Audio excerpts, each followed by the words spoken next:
The envelope was red. Not pink. Not white. Not manila. Blood red, glossy, with a gold sticker sealing the flap like it was a goddamn wedding invitation. Warren stared at it as the process server waddled back down his icy walkway like he'd just delivered a fruit basket, not a live grenade. It was 8:14 a.m. The sun hadn't even cut through the fog yet. His coffee was still steaming on the porch table. 64 years old today. He was supposed to be watching the ducks pick at his lawn.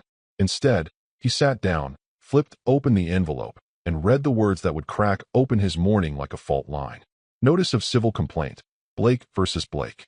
Filed under her name, of course. Natalie Eloise Blake. A name she had very loudly promised to discard after the divorce, but apparently kept for convenience. The opening paragraph was polite. Surgical. Cold. Then came the claim.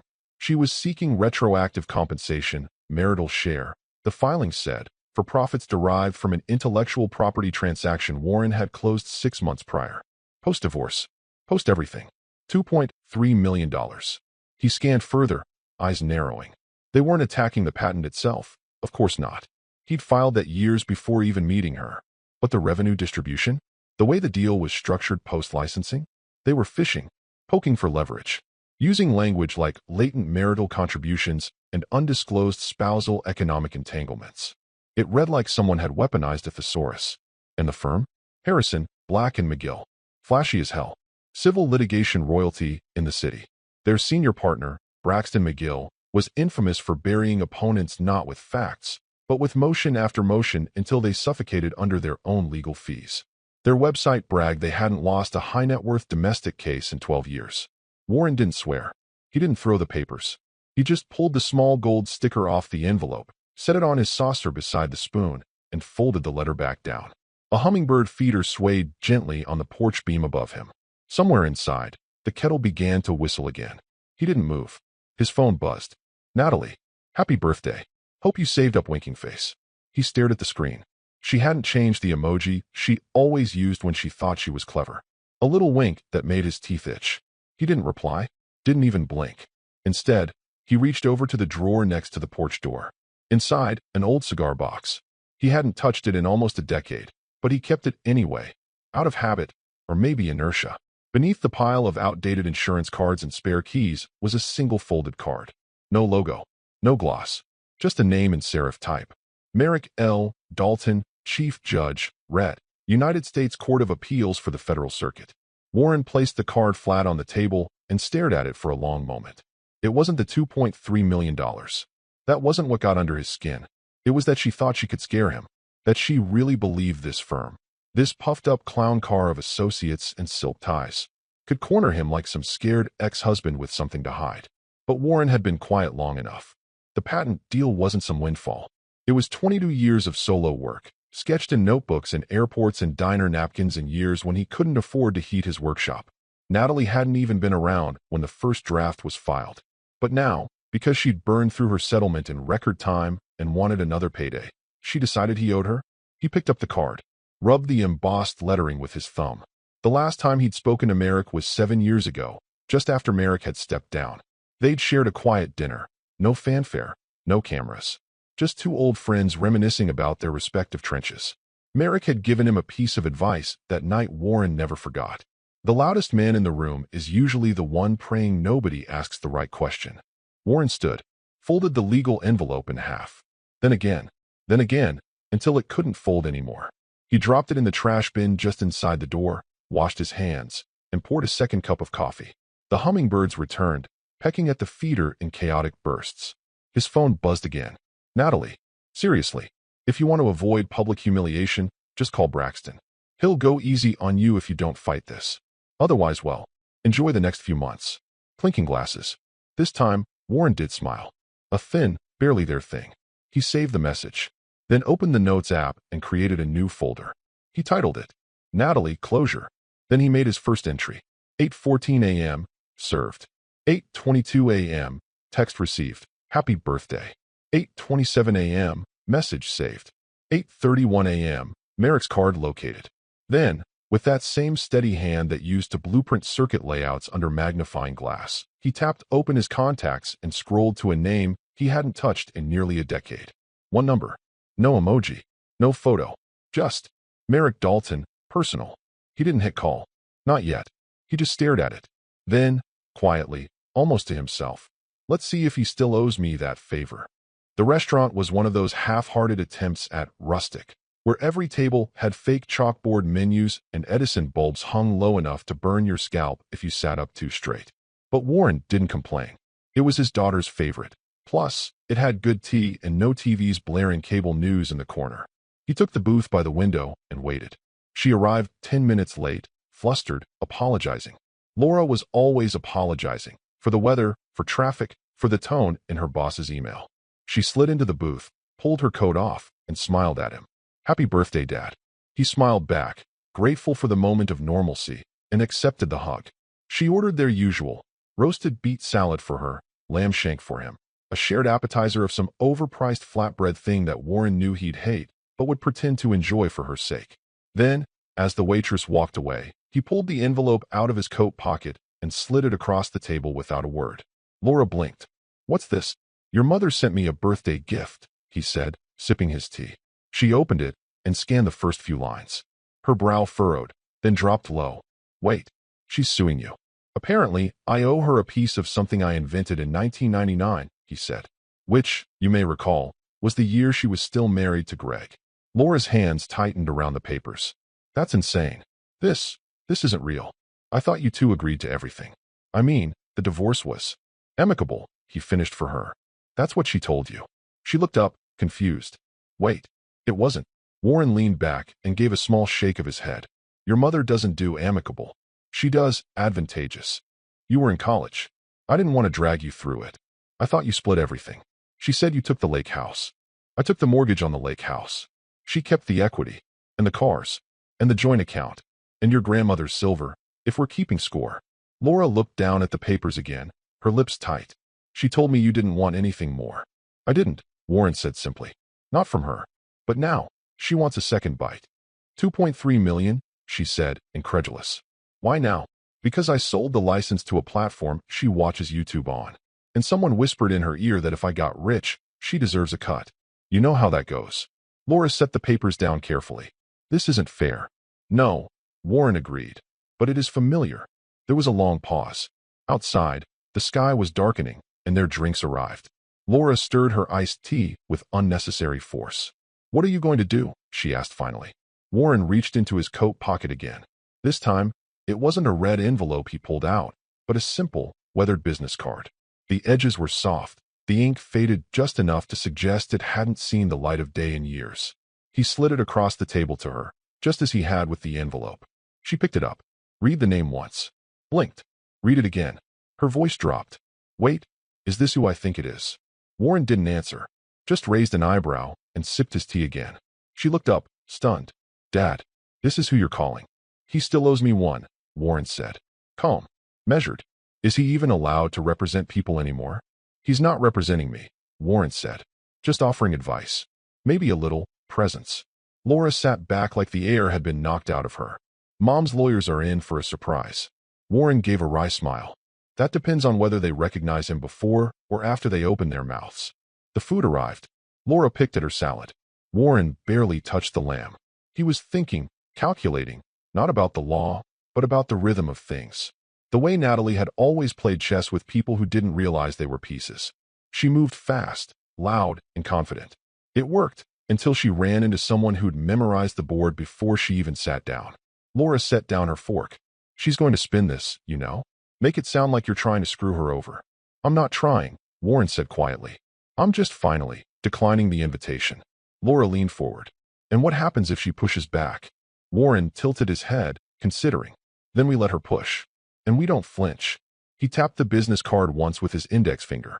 "She's walking into a deposition with a war chest," he added. "But I'm walking in with the man who wrote the rules." Laura exhaled a soft, low breath, then nodded. "You want me to keep quiet about it?" she asked. He shook his head. "No, I want you to remember." "Remember what?" Warren looked her in the eye, steady and still. "That silence doesn't mean surrender. It means I've already done the math." The rest of the dinner was quiet. Not awkward. Just a mutual understanding between two people who'd finally opened the same drawer of family history and found the sharp things tucked beneath the velvet. By the end of dessert, Laura reached across the table and took the business card back in her hand. "Can I hold on to this?" she asked. Warren gave a small nod. "Just don't show your mother." "God, no. I want to see her face when he walks in." The building didn't even have a sign. Just an old copper number plate, 1741A, bolted to aged brick, the numbers slightly off level, as if whoever mounted them gave up halfway through. The front door creaked like it resented being opened. Warren stepped inside and was hit with a quiet so thick it pressed against his chest. Not the sterile quiet of a corporate firm, but the kind of stillness you only find in buildings that have been listening longer than they've been talking. He didn't knock. He just moved past the empty reception desk, down the short hallway, and into the corner office with the drawn blinds and the faint scent of legal pads and bourbon. Merrick Dalton didn't look up immediately. He was halfway through a crossword puzzle in the Washington Post, one leg crossed over the other, pen hovering in the air as if the next word was just on the tip of a ghost's tongue. Warren stood in the doorway. Merrick, without glancing up, said, 5 letters. Synonym for hubris. Warren replied, Natalie. The pen clicked down instantly, and Merrick finally looked up.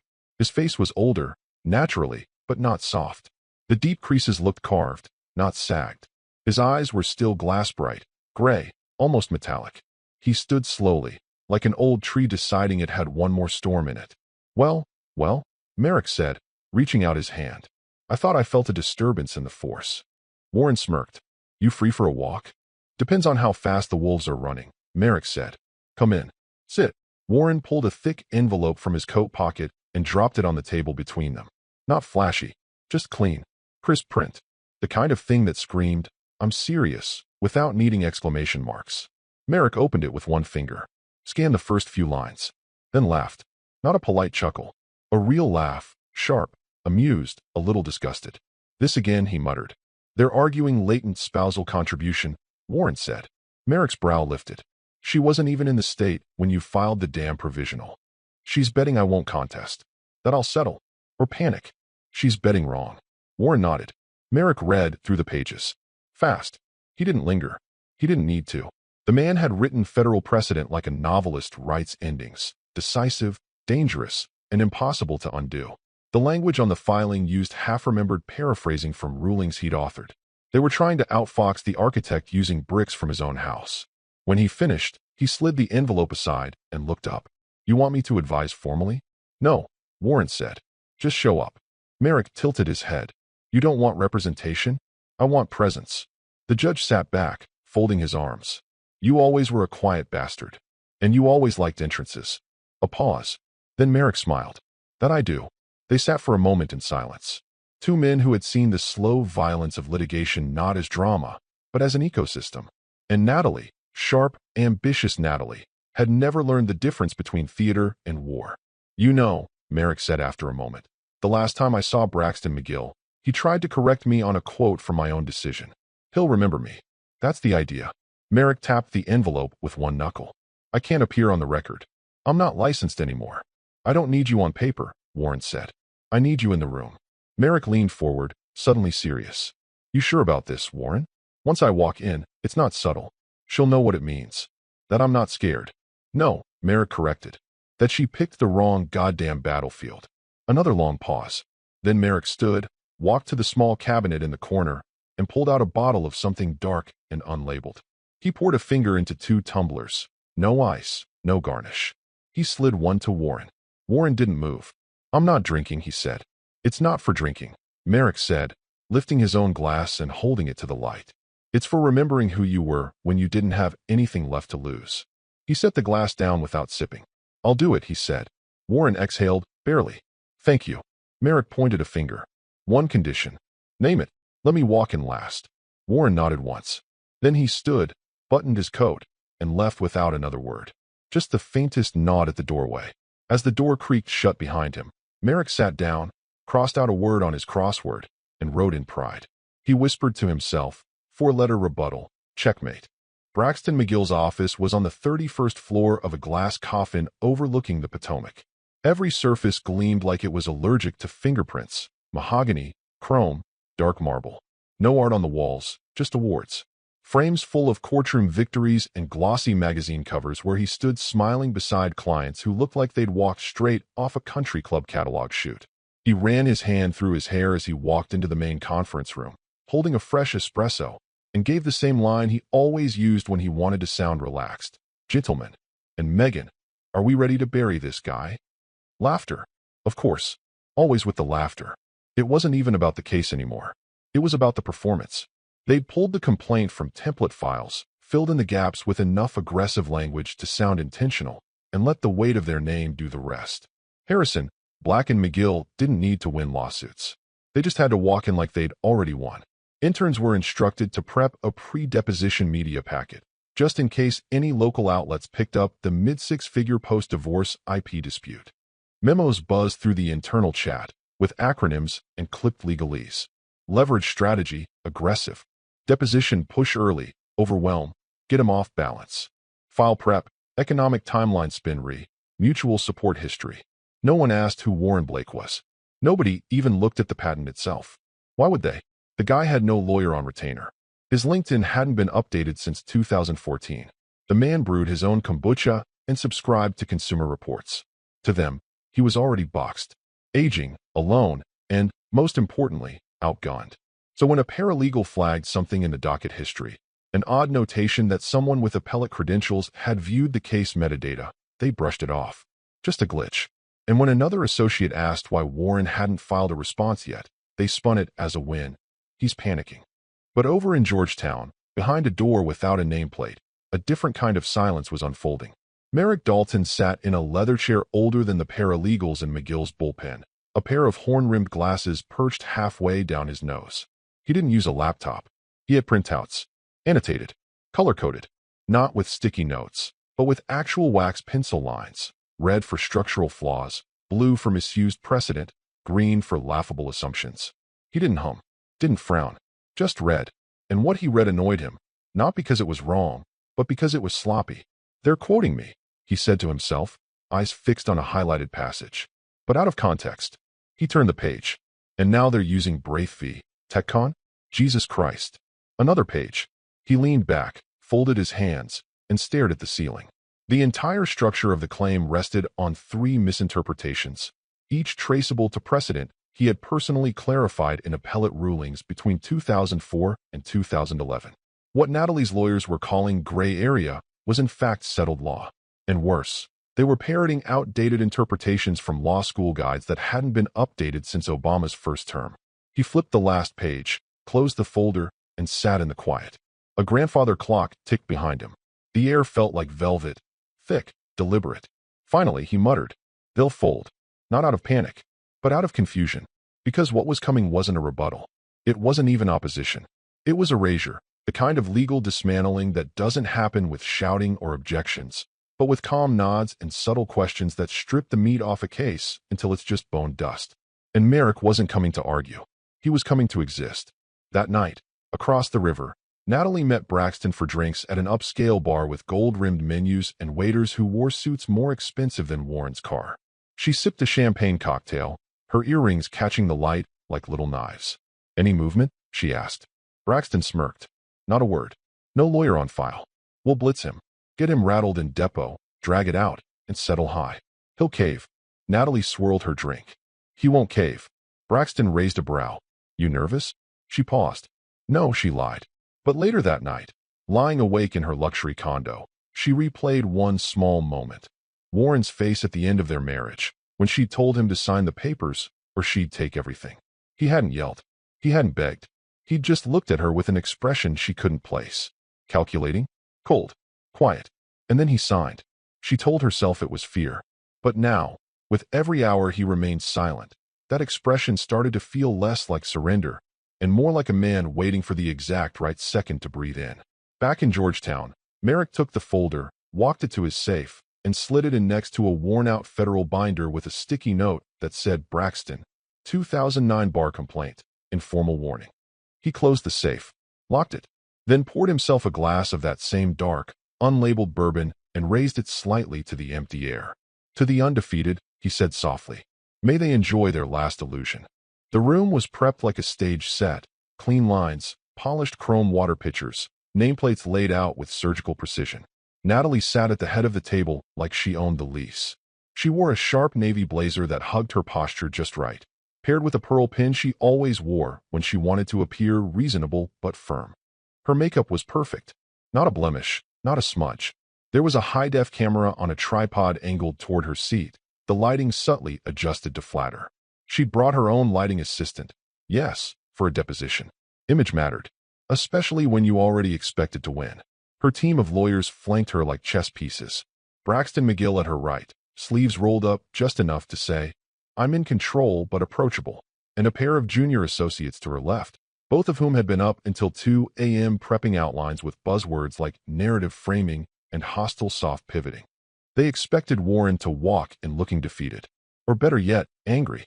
Emotion was a gift in depositions. Emotional men made mistakes, gave too much, slipped up.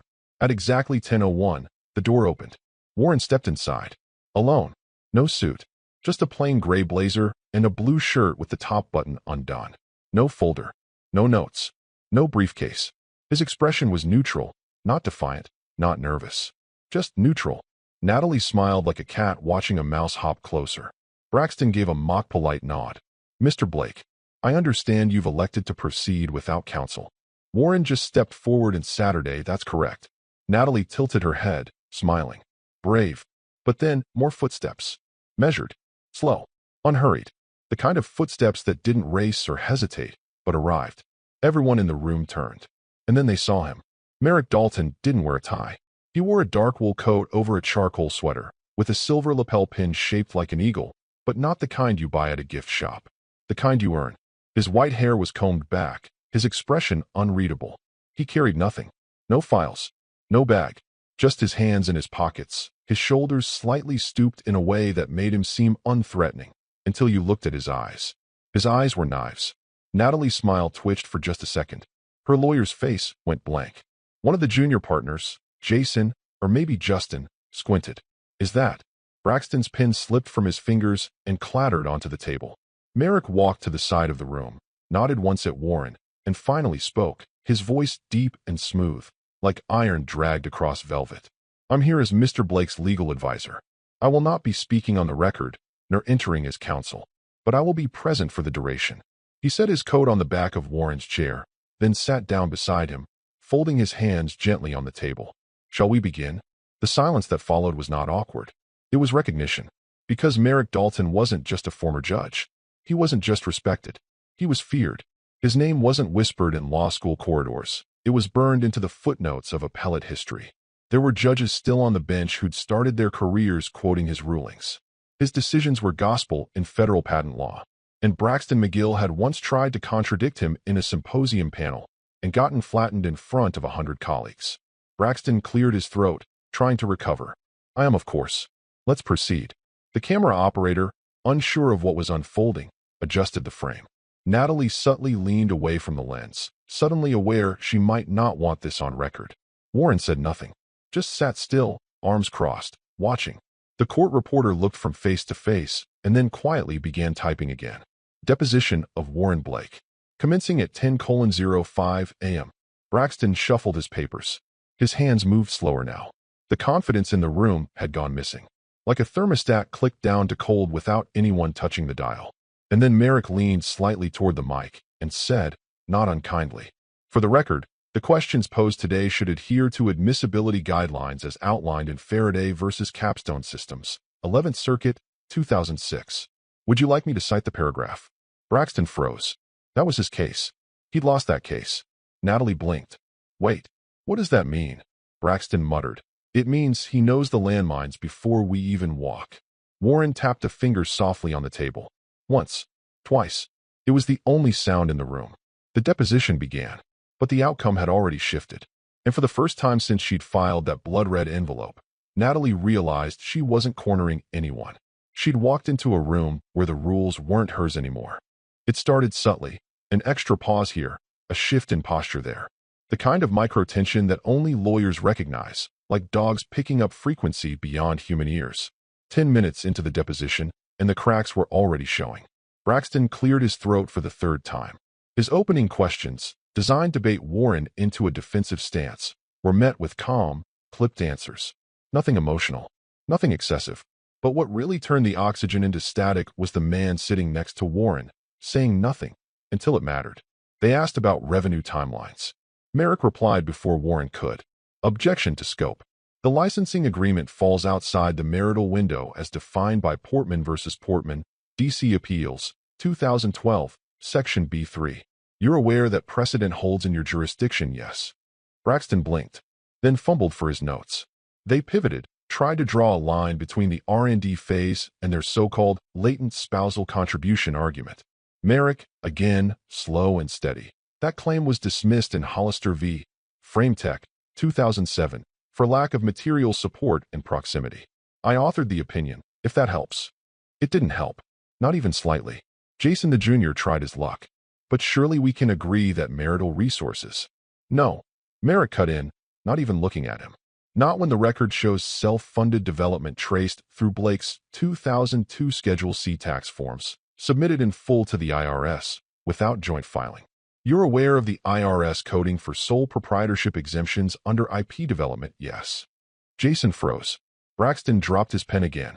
The court reporter just kept typing.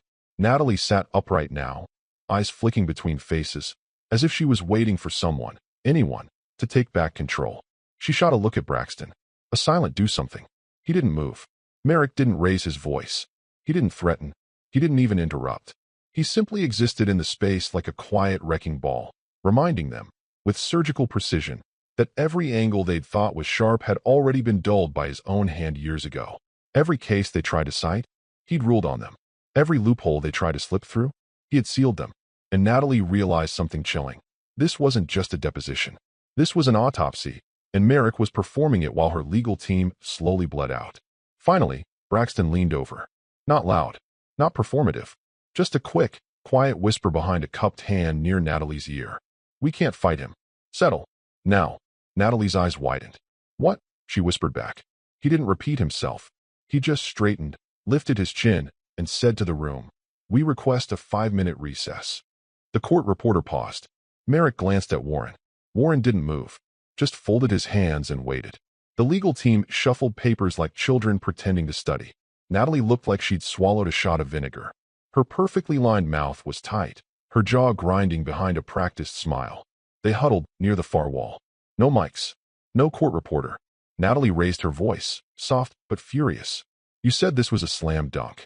Braxton shook his head. That was before he walked in. You said he was retired. He is. Then why are you folding? Braxton stepped closer. Because every word he says becomes a landmine. He's not fighting us, he's undoing us. From the inside. Like a virus. She stared at him. He wrote the damn code, Natalie. Her hands trembled just slightly as she turned to glance back at the table. Merrick sat still, watching. Not smug. Not gloating. Just still. Like a hawk with nowhere to be. And Warren? He reached into his jacket, pulled out a pack of peppermints, and slid one across the table toward Merrick, who took it without a word. The simple, domestic gesture sent a chill down Natalie's spine. No panic. No theatrics. Just two men who had clearly done this before, and won. Back in the huddle, Jason whispered, we could try to drag it out. Overwhelm with filings. Maybe appeal. No appeal survives what he just said on record, Braxton snapped. He buried us in case law, he wrote. Do you understand what that means? That's not a defense. That's an obituary. Natalie looked at the door, at the camera, then down at her hands. She whispered, what do we offer? Whatever it takes to make him disappear. Another pause. Then she nodded. Braxton returned to the table, straightened his papers, and cleared his throat. We'd like to pause this deposition for purposes of discussing settlement terms with opposing party. Warren looked up slowly. There is no opposing counsel. Merrick leaned back. But we're listening, he said. Calm as rain. And just like that, the undefeated firm flinched. Not from force, but from certainty.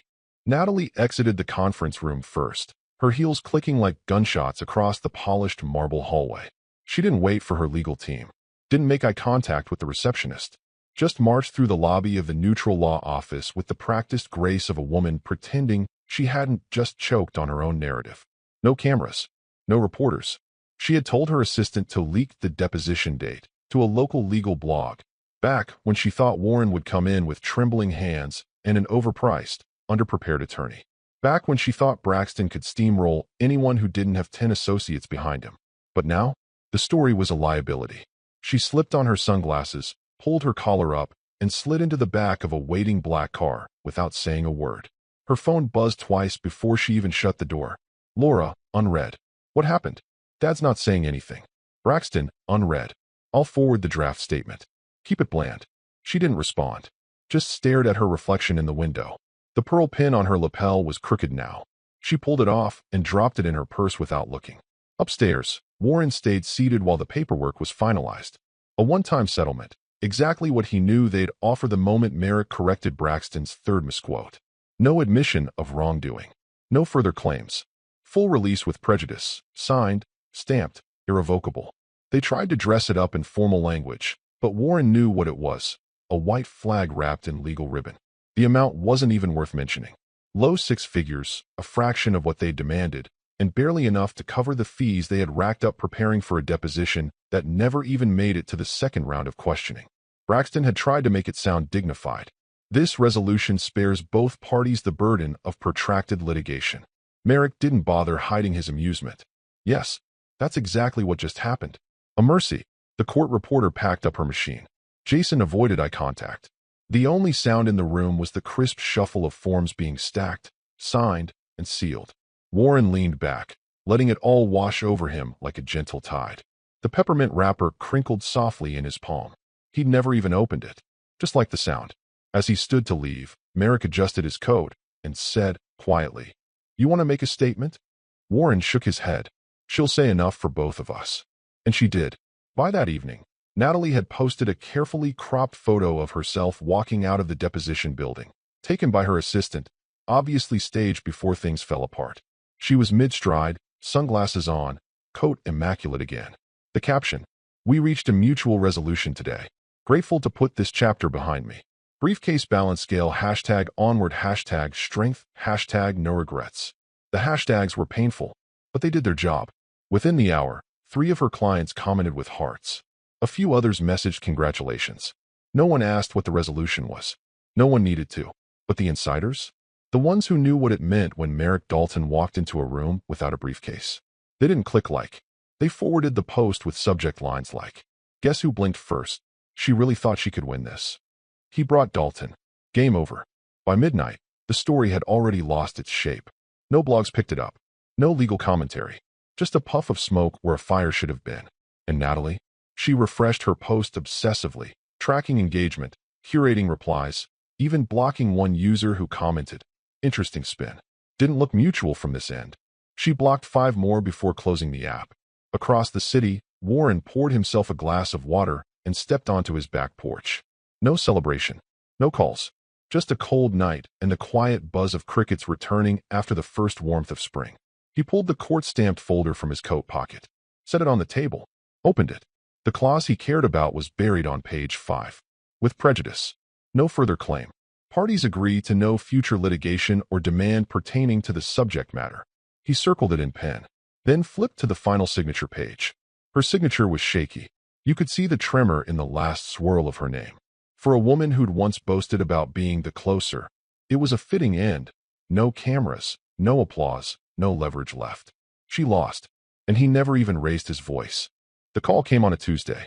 Warren was outside, coaxing a stubborn patch of ivy to grow along the new lattice he'd installed near the back fence. He liked things that took time, things that didn't rush to prove themselves. The phone buzzed in his pocket, and for a moment, he considered letting it go to voicemail. But the area code was local. Georgetown. He answered on the 4th ring. Warren Blake. A pause. Then, "Mr. Blake, I'm reaching out off the record." The voice was young, male, nervous, but measured, someone who had rehearsed this. "I'm an associate at Harrison, Black & McGill." Or was. Warren said nothing, just waited. The ivy crept its way around the 3rd slat, finally catching. "I don't expect you to say anything. I just thought, given everything, you should know. I filed a complaint with the state bar." Warren shifted slightly in the dirt. About what exactly? A long exhale. About Natalie. Specifically, about the way she directed our strategy. "There were internal memos, sir. Ones she altered. After the fact. She removed dates. Backdated others. Asked us to ignore documents we had in discovery." Still, Warren said nothing. She insisted the revenue event occurred before the divorce finalized. It didn't. She knew it didn't. She pushed the firm to build the case around a timeline we knew wouldn't hold. "When I raised it, I was told to stand down. I refused. That's why I left. Warren didn't ask his name. Didn't ask for a copy. He just said, and the firm? They're pretending they didn't know. That it was her direction alone.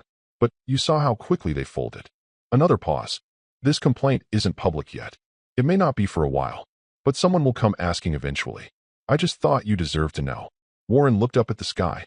Light clouds. Cool breeze. Thank you, he said. The line went dead a second later. He stood still in the garden for a long moment, hand resting on the lattice. The weight of silence coiled comfortably around him. Then he turned and walked inside. In the den, an old file cabinet sat beneath the window. He unlocked the third drawer, pulled out a folder labeled simply, Closure. He opened it. Inside, the summons envelope from his birthday, Merrick's annotated margin notes, the stamped settlement release, and now, a blank sheet of printer paper. He wrote at the top, State Bar Complaint, Alleged Timeline Misrepresentation. No attachments. No printouts. Just the note. He closed the folder. Outside, the wind knocked over a rake. The clang echoed once through the yard, then faded. Natalie didn't know yet. That was the best part. She had spent weeks trying to polish her public image. LinkedIn posts about resilience. A photo shoot at some networking brunch. A blog entry titled, When Closure Means Growth. Her followers were thinning. Quietly. The kind of slow bleed that doesn't make headlines, just leaves you cold and confused when sponsors stop replying and inboxes go quiet. Warren didn't follow her. Never had. But Laura sometimes sent screenshots. Look at this BS, she'd write. She's rewriting the whole story. He never replied. Let her try.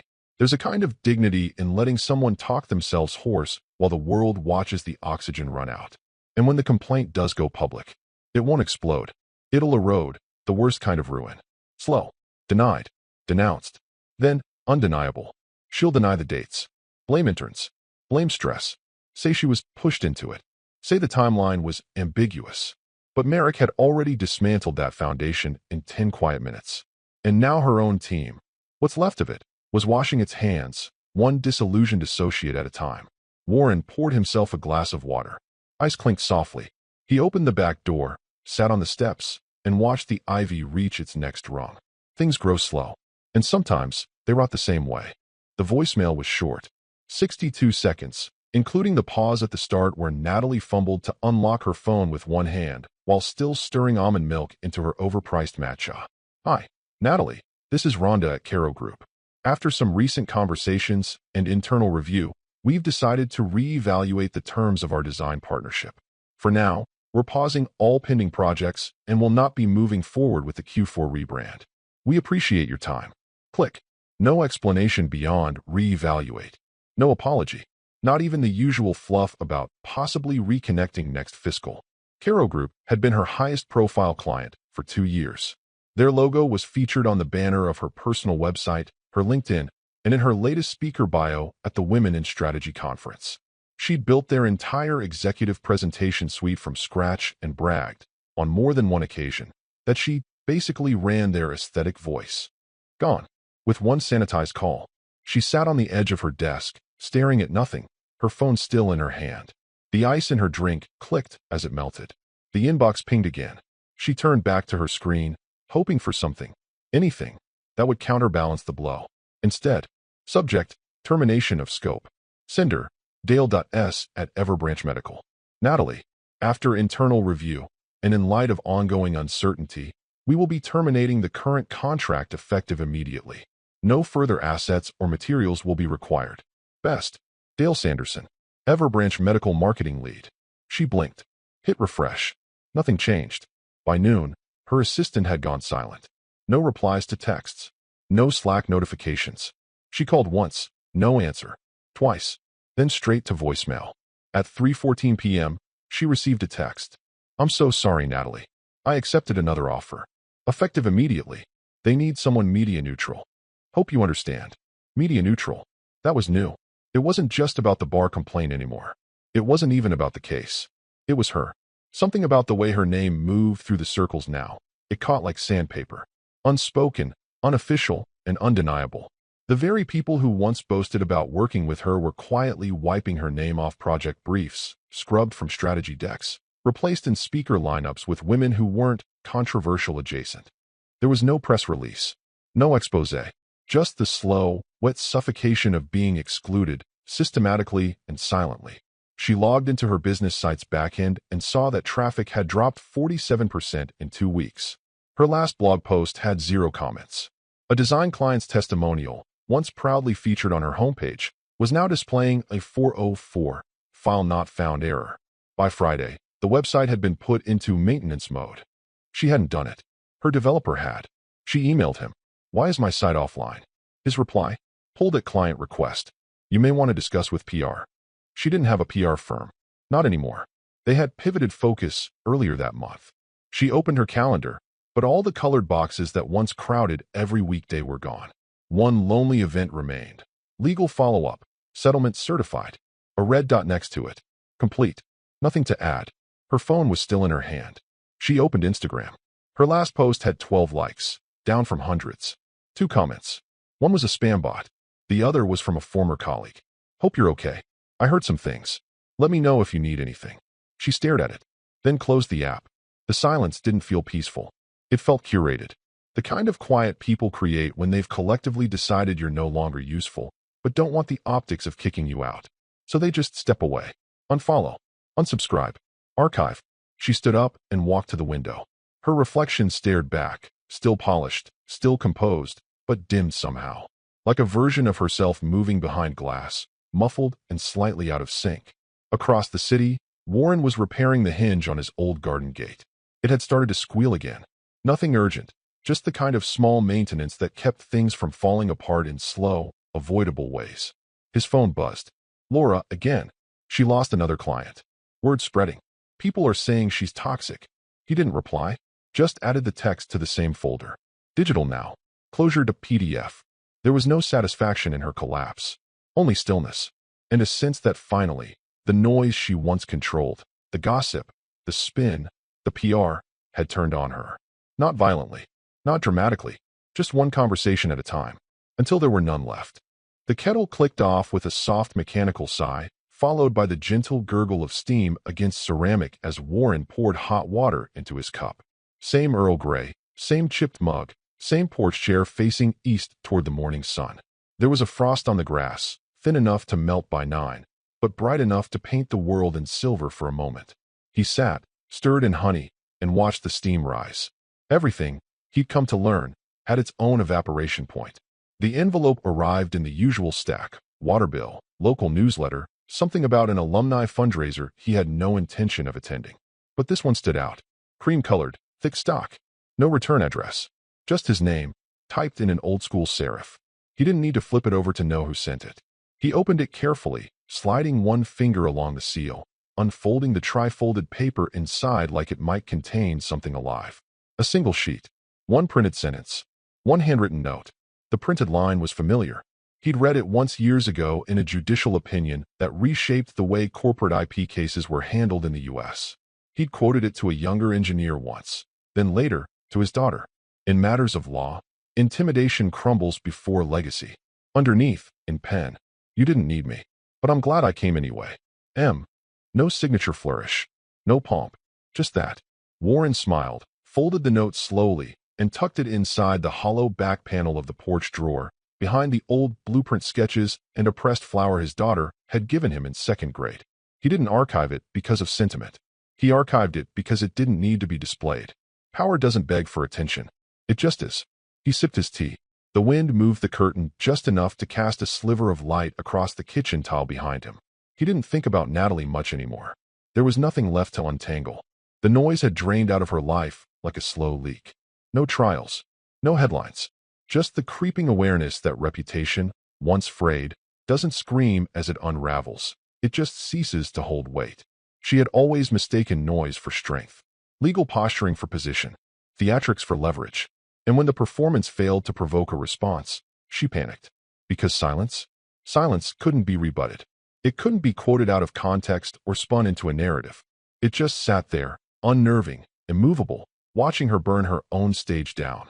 Warren never had to raise his voice. He never had to issue a threat. His revenge was never really about punishment. It was precision, measured, surgical, not for vengeance, but for closure. And that's what made it so permanent. In town, Someone had mentioned they saw Natalie at a networking event last week. Alone. No entourage. She had said she was consulting now, which was a nice way of saying no one was hiring her at scale anymore. There were whispers about issues, but no one could pinpoint the details. That's how slow collapse works. It doesn't explode. It recedes. A week ago, Laura sent him a screenshot from a private Facebook group. A post Natalie had made asking if anyone knew a good contractor for a smaller house, maybe something a little outside the city. She'd tagged it Fresh Start. Warren didn't respond. Didn't react. The game had ended 3 moves ago. Merrick was already in Florence by then. His final message had included a photo, him holding a cappuccino outside a tiny cafe. The caption, "The law is quieter here. Or maybe I just listen better now." Warren had replied once. "Thank you for walking in last." No emoji. No flourish. Now, sitting on his porch, he leaned back and looked at the trees beyond the fence line. They were bare but alive. Just quiet. Winter had stripped them down to essentials, branches and patience. And like him, they weren't in a hurry to show off. He opened the folder again, just for a moment. Closure.pdf had a new document attached now. Just a scan of the note from Merrick. That was it. No press releases. No final word. No parting shot. The man she tried to break never shouted. And that's exactly why she never stood a chance.